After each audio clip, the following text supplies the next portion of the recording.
Have you ever felt discouraged for no clear reason? Like your heart was heavy and your hope was slipping? Listen, as a 51-year-old perimenopausal woman, this comes up for me more often than I'd like to admit, like last night to be exact. But today's scripture is a reminder that sometimes we have to preach the truth even to our own souls. So in 2022, my only goal was to experience my own emotions and really sit in them, not avoid them or bypass them because life was busy. Having been a single mom, it was what I conditioned myself to do, to be the mother that I needed to be.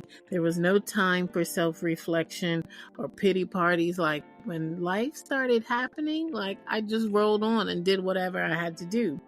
But Psalm 42:11 says, "Why are you cast down, O my soul, and why are you disquieted with me? Hope in God, for I shall yet praise him, the help of my countenance and my God." The psalmist is talking to himself, not pretending like everything is okay, but he's speaking faith into his feelings. There will be times in your life, because I've had these times in my life too, where you face internal conflict, where your faith and your doubt really coexist, where uncertainty and fear cause restlessness and anxiety. I know you know what I'm talking about because we've all been there before. But if you put your trust in God, there is a time where this shift comes and you move from questioning to this place of exhortation, where you make an active choice to trust God. You don't have to continue to rehearse your fears when you start declaring your faith. Get into your feelings, let them drive your faith.